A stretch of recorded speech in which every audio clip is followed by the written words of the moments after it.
But I'm kind of dark. You're dark, by the way. It's the lighting. Hi, Anna. This is Karen from Green Sisterhood. Hi, Anna from Green Sisterhood. I know that sounds so funny. We're trying to fix our lighting here. With the clouds going in and out with Google Hangouts. Like the colors are like all different. Like I'm looking like I'm really tan, and I'm really not. Yes, you are. Yeah, I'm You looking look like Raggedy Ann. Yeah, I look like Raggedy Ann. Well, maybe I am this red because I'm overheated. I've been out hauling wood chips for the last 3 days. My Fun. arch nemesis is out now. Crabgrass.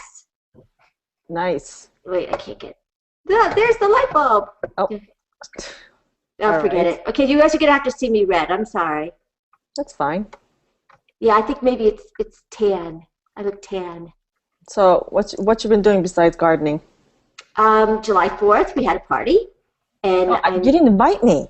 I know. I should have invited you. You know. I had a party with. I have friends that I've known since my oldest one was 2. So we get together, every once in a while, and couples, and it's always at my house. And I made a whole bunch of different things. It's really cool. I made baked beans, and I made let's see what else I made.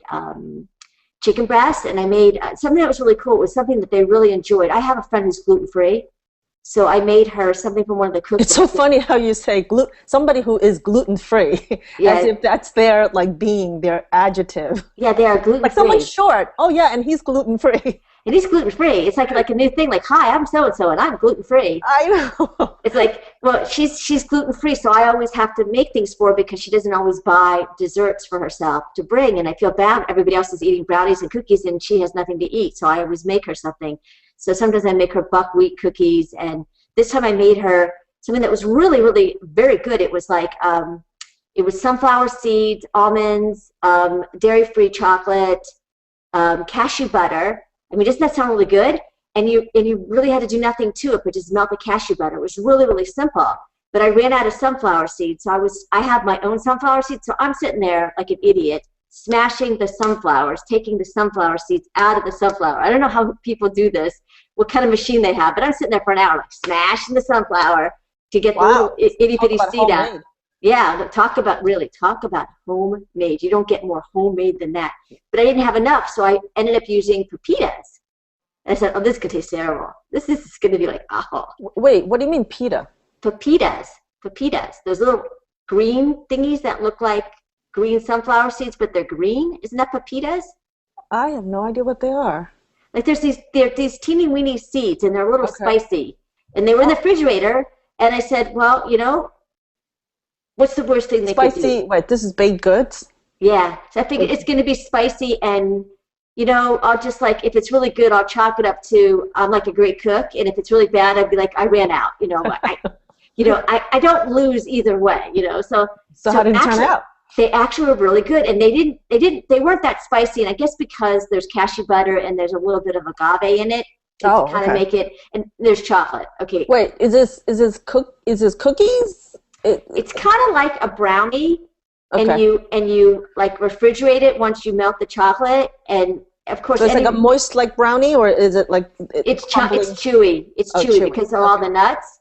Okay. The thing is that what's really funny about it is that it was pretty good, and I don't know if I had I don't know what those things were. They're green and they're small and they're seeds, and I had enough of them and I used them. Okay. So I was thinking of you, Karen, because you know how we always take recipes and take one ingredient out just to make it different because we can. Sure. So it's you just have to remember. You just have to remember what you put in there so you can repeat it, which is not always easy. Right, and sometimes I'll put take too many things out, and then I'll be like, what'd I do? Like I'm subbing for this and subbing for that. And it's a recipe from a cookbook, and I actually kept subbing things. So the fact that it actually tasted good is beyond me. But it did, so she was happy. So that was my 4th of July. And then we went to Philadelphia. Really? For the day. Yeah. Wow. And we were like teenagers, get up and go. We just went to Philadelphia, and we walked around to some street fair that was awful. And then came back and then ate at this place. I love this place. And those from Philadelphia, I'm sure you guys know this. It's this Chinese vegetarian place. I know you probably, because it's all fake. It's fake. I know you're shaking your head because you're going to hate it. It's all fake, you know, like fake brisket. Like, I mean, I make fake brisket. Well, they make fake brisket, you know, whatever, something like that. And it's really good, though, you know. So I know for us. Nothing like processed vegan food. Processed vegan, yeah, processed at the best vegan food. Oh, so, sure. Okay. Right, so my kids actually ate it, thought it was pretty good. And then we came home and we died of heat. And speaking of heat, I heard you didn't have air conditioning. Oh, it was miserable. It was on Thursday, or was it Friday? I can't remember now. I think it was Thursday. I started to feel really warm, and I thought it was my hot flashes. But, you know, several hours later, you know, you just never know, right? I thought it was just me. But everybody else started complaining. I'm like, who turned off the AC? And you know how hot it has been. Oh, my God. Hot, humid, and hazy, the three horrible H's. So we checked, and the temperature was up to about 80 in the house. We like it comfortably at around 77, 78. And then it kept going up and up and up, and my AC unit was dead. It wasn't working. So we called around, and we had a guy in first thing on Friday morning, charged us an arm and a leg, but you know, we got it working. Oh, but that's not the exciting part.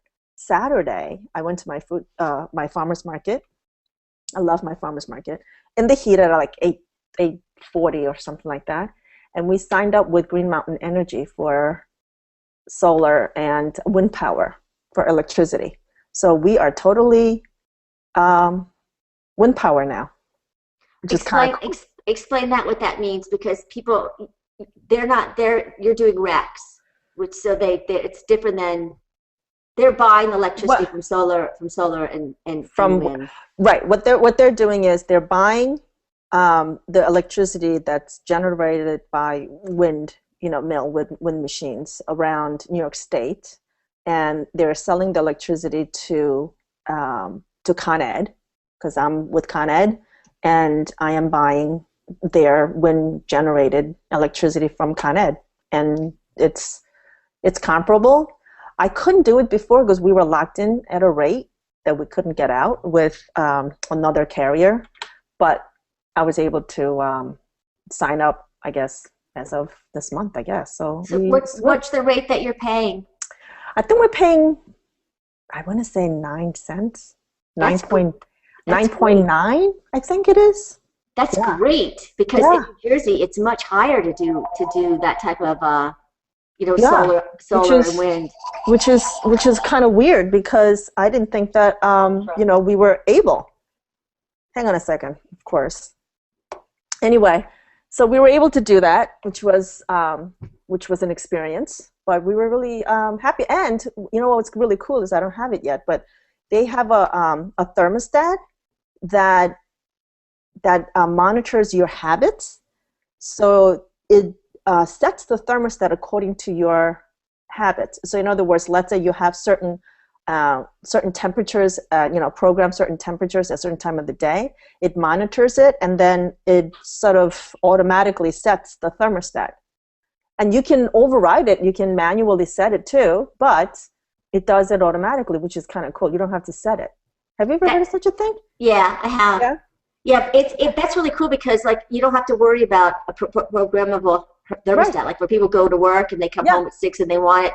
Right. So it's just more, Does it tell you anything too? Does it tell you anything? Oh yeah, it tells you a lot of different information, but I don't have the unit yet. But supposedly it retails for like $250, which is kind of ridiculous. Yeah, but it's included because we signed up. And you can also use your smartphone to turn off, turn on, adjust the thermostat. Let's say let's say you don't like the automated temperature that it sets, and you want to, let's say you go on vacation, let's say, and you just want it set to be a certain temperature, like permanently for a week or something like that. You can set it that too. But let's say you forgot, you can do that too. You can set it like using your phone. Have you heard about a controversy about those? What's those ones that people have that like they get readings from it's like automated, but it's like wireless or whatever with the electric companies. Like, and people are complaining that they want them out of their house because of the EMFs. Have you heard anything about that? Yeah, it's just funny you should ask about EMF. EMF in anything wireless in your house, supposedly it affects you. So I'm assuming that's just one more thing you're adding to your household. But that specifically, I haven't researched yet. Because I know that they said that there's a lot, depends on the frequency.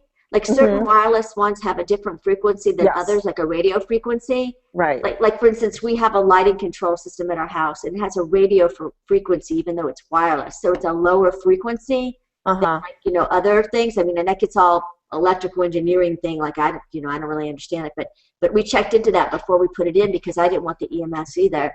So I know that there's been a lot of controversy about people with those thermostats, with being able to know what's going on in your house because of the EMFs. Like they want to rip them out.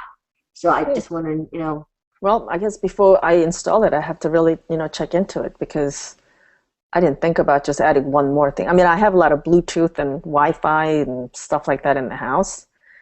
So that's just one more thing I gotta, watch out, I guess. And then some people talk about, like, I don't know if you've heard of this, about putting things under your beds to help you ground from the EMFs. Oh, yeah. Well, they have all kinds of gadgets, SkyMall magazine, you can go crazy. They put something at the bottom of your bed, that has got like something in it that's a radiant shield. I always want to know if those are really real. I find that very interesting. They sell those necklaces too, a little gadget that you wear around your house, around your neck, so that when you're on the computer, that also helps you. And they recommend giving it to the kids because they're always on the computer and their phones. What's the worst thing? It doesn't work? Yeah, I guess. But they're not cheap though.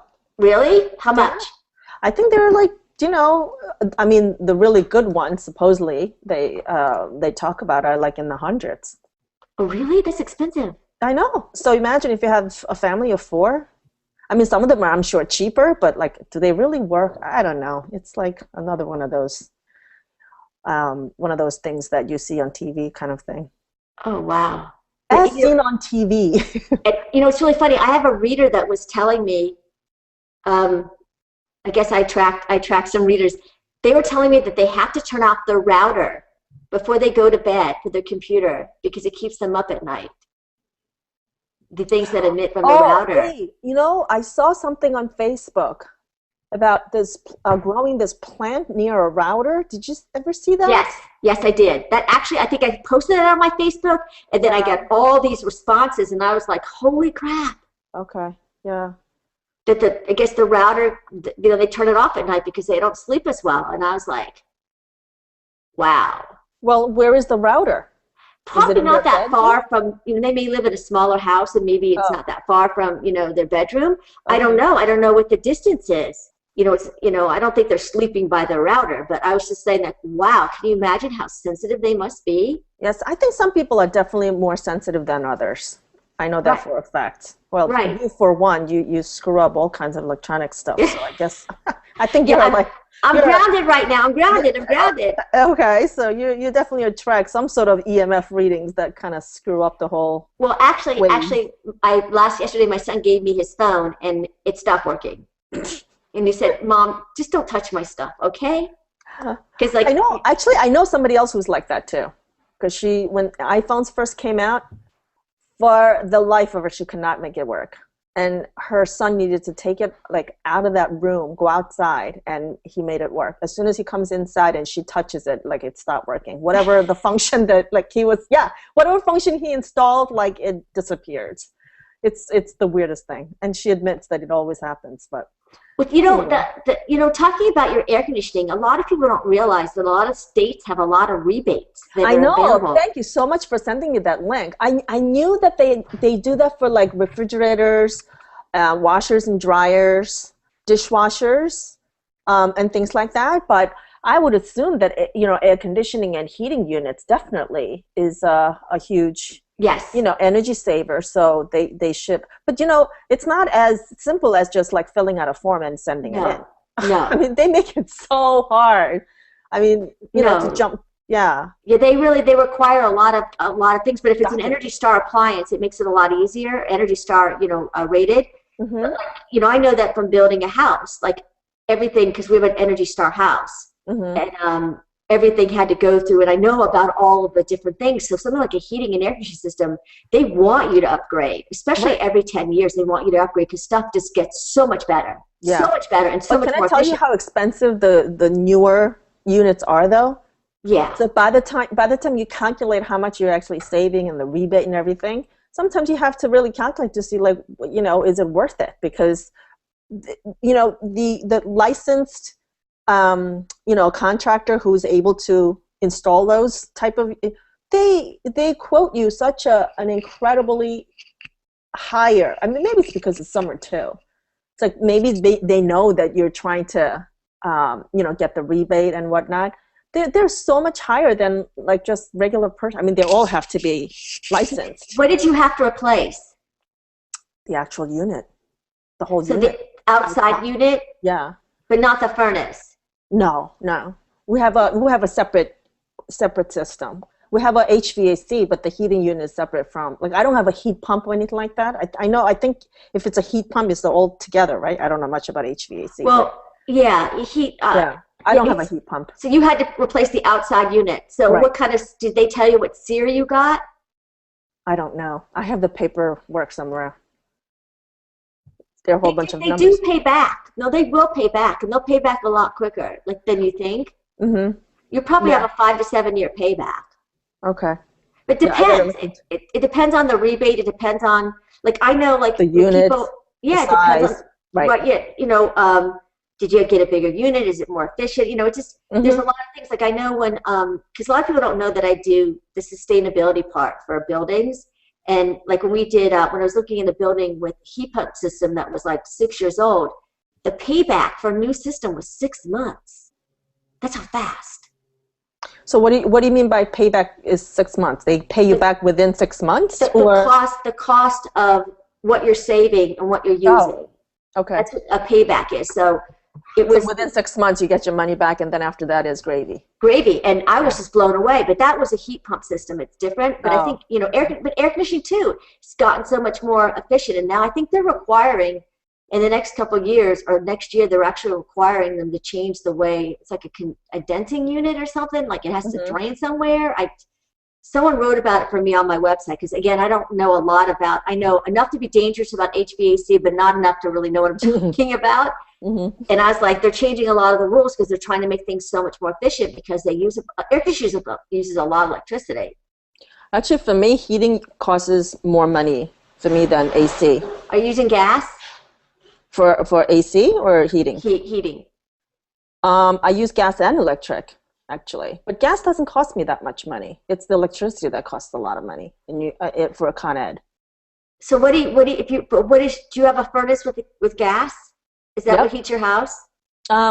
That's what starts the fire, but it's the electricity that forces the air into to the house.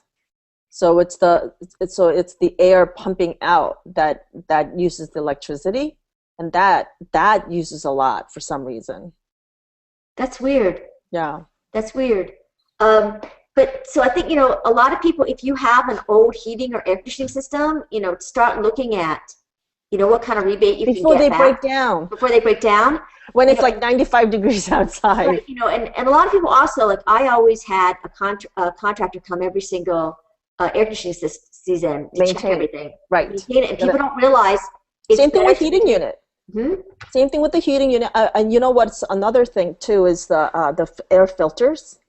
The filters that filter out the air. I have I actually recently changed the electrostatic filters. I have 2, and then I have 2 more that filters after the electrostatic units. That makes the unit move. Even though it's better for you, it makes the unit work harder.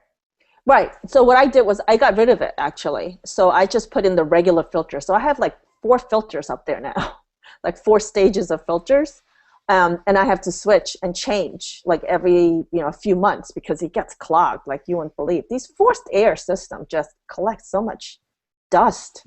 But I mean, the air that I'm breathing is cleaner, but it just collects a lot of, air, dust and all kinds of stuff in there that I have to change the filters I think we have to change the filters like every, I want to say 5 to 6 months.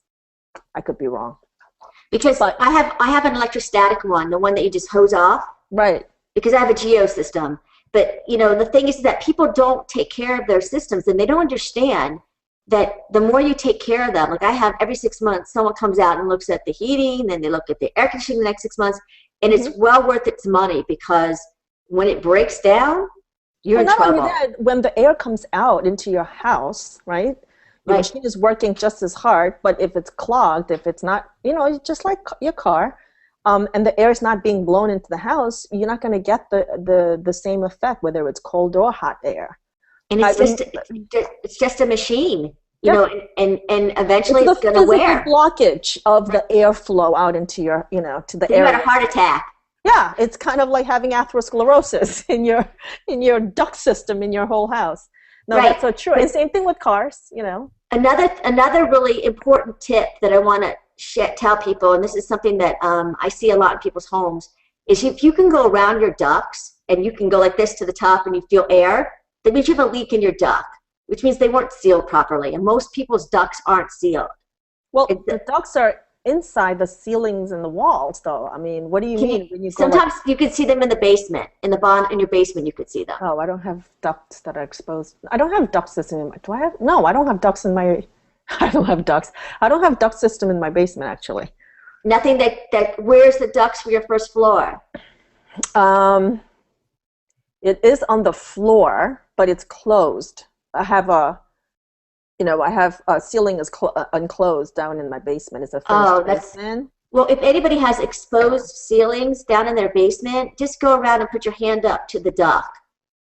And if you feel cold air coming out, that means you need to go, later and get some caulk. There's actually mastic. It's called mastic, and actually seal those suckers, because that's where you can waste a lot of electricity and a lot of money.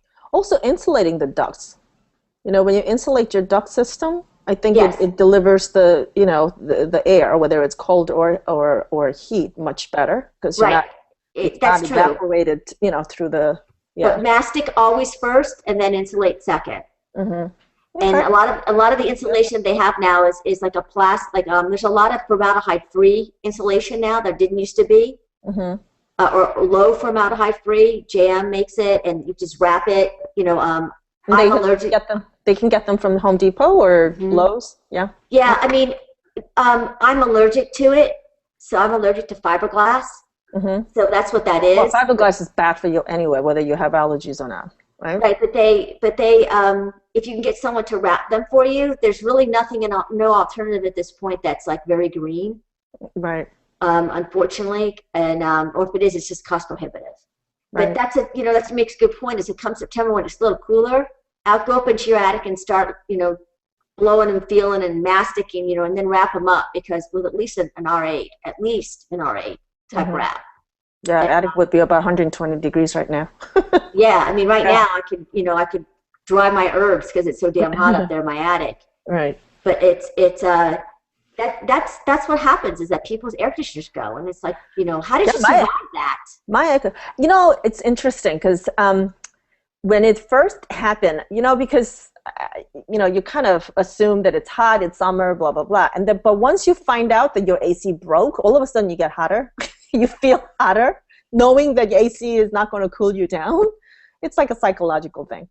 But anyway, I don't have an ice maker in my freezer. I need all the room I can get in my freezer, so I don't make ice. So I made my kids go out and get a huge thing of ice. So I had an ice chest in my kitchen. So I was using ice cubes. And then I was thinking, oh my God, where's this water from? Is this filtered? I was going crazy thinking about where the ice source is. I know, kill me now. Anyway, so I used the ice cubes, to make, whatever drinks. That we have huge pitchers of just cold drinks on the table. We grilled outside. I didn't cook anything inside. And then that's it. And, at nighttime, when sun went down, actually it got cooler. So we had all the windows open and we were okay.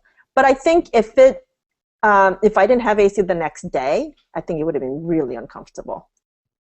What was it like? Did you go down in your basement? Because it should have been cooler Oh down my there. goodness. Oh yeah. So to cool off, I went down to the basement and stayed there for about 10 minutes. And then,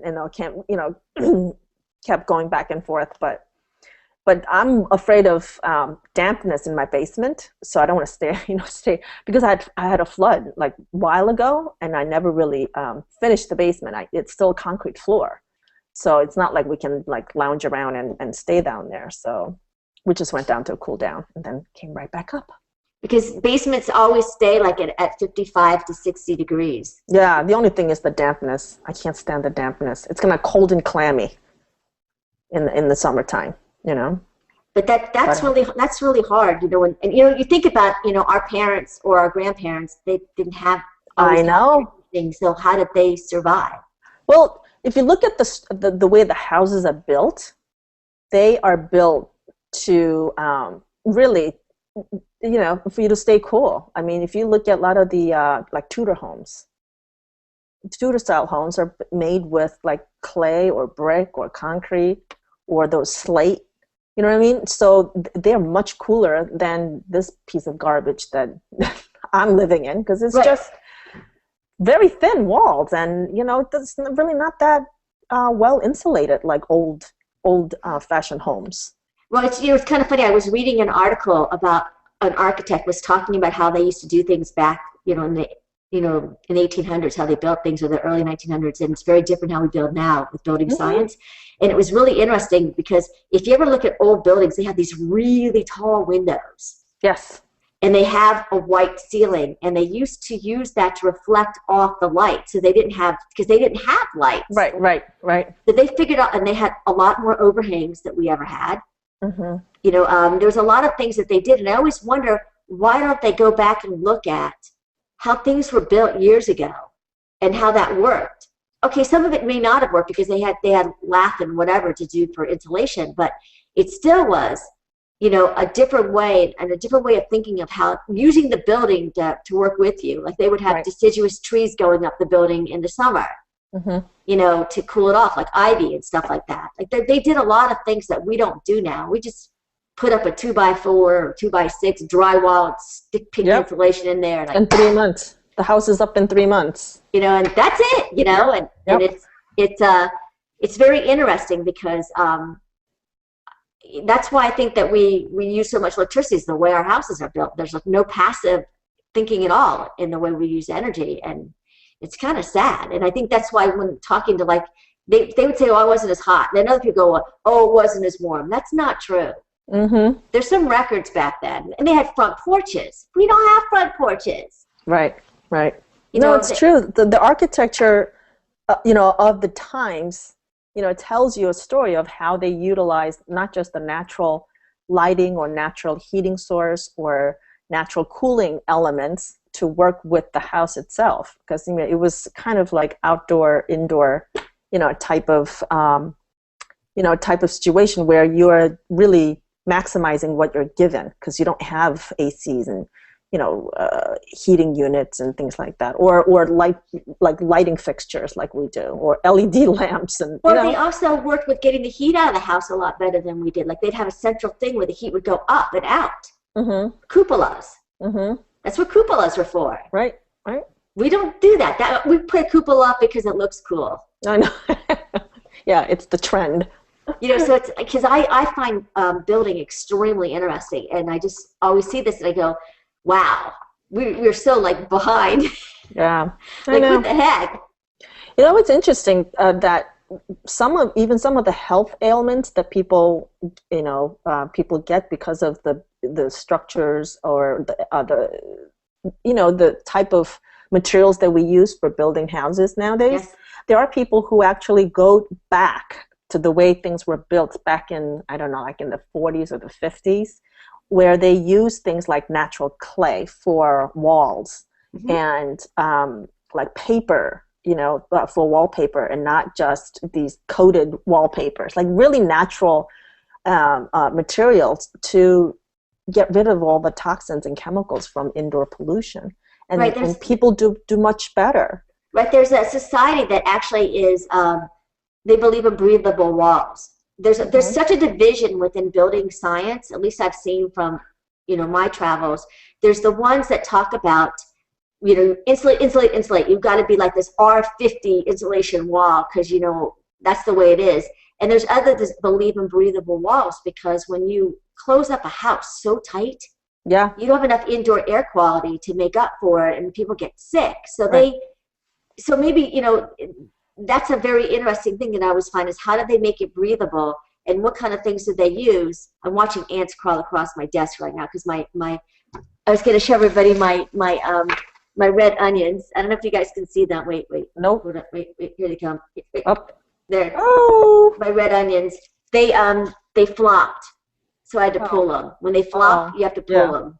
Yeah. And so I brought this whole container of my red onions, and there's a big dirt mess now on my desk. But what I was saying is it's really interesting to know, these two different sciences. And there's this big argument, like there's a huge argument over foam insulation, because it's not natural. It's got issues. And I actually have foam insulation because it's an extremely energy efficient product. But they've had problems with, people when they're spraying it, does it off gas into the house? Who knows? There's a lot of problems, and they didn't use that back then. So the question is, how do we do both? Make an energy efficient house that is breathable, that's good for the people indoors. Adobe houses. That's true, Adobe. Yeah. I love Ram houses. Right. Ram houses. How about houses in Hawaii? I mean, I'm sure not all houses have, air conditioning, full blast air conditioning units like we do. And you know what I mean? Like those open, airy feeling, like almost like Japanese style houses in Hawaii that are constantly hot and humid. I mean, they live, their houses are beautiful. And they're able to cool down their houses, without using a lot of electricity because things are really expensive on the island. I guess the problem is probably the northern climates the most. They do say that people who live in colder climates have a higher carbon footprint because of, all the heating that they have to do. Plus they're not outside. It's cold a lot. You're stuck inside. It's you're heating a house that's sitting out in like an ice cube, Yeah. We've had some really cold winters, and I think that's part of it too. It's being stuck in that house, and all those kids are stuck in school, and it's just almost like a disease waiting to happen. That's the problem. But it's really interesting, when you go through like what you did with your air conditioning to see.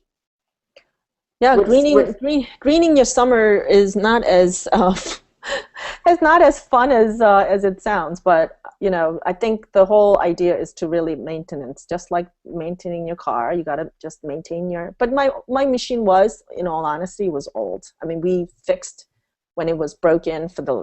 We had it for a long time, so it was time. How was it? I think it's at least, I want to say 14 years. Yeah, it was time. And we fixed it once. I mean, we thought that it was a goner, but somebody was able to come in and fix it, and he said, well, it is an old unit. It's going to go any day now, kind of thing. But it always goes when it's like 90-something degrees outside. Like your heater breaks when it's like, below zero. Right, probably because it just was so hard. I mean, I can't imagine how hard these air conditioners are working right now. I really can't, but, just wondering, for our audience out there is, what are you guys doing to green? I mean, you're going on vacation and doing a waste-free vacation? I mean, these are some of the things that are coming up on the Facebook page. Did you see the one with Jen with the how she put her garbage, what she's collected during the week, trying to get people also to challenge them to have a low waste. The 6 weeks. How much garbage she collect? Like 1 bag of garbage she collected. That was so cool. Yeah, it is cool. So these are some of the things that we'd like to know from all of you. Like, what are you doing to make green your summer? Are you using, reusable containers? Are you packing lunches? Are you growing food? Like you just saw my onions. So we want to kind of know what you're doing. Did you have a disaster like Karen? And what did you do to remedy it? So these are really interesting things because it all helps us learn from each other. So next week, I think we have Safer Chemicals. Ooh. Yes, we have Lindsay from Safer Chemicals. We're going to be talking about the Act. And we're going to be talking about... What, Karen? Nope. Keep going. We're going to be talking about the Act. and what's going on in Washington right now with the act. As many of you may not know, there's an act that's been out there for a while, legislation that's trying to improve what chemicals actually get into our society. So Lindsay's going to be here from Safer Chemicals, and she's going to be talking about that. Should be extremely interesting.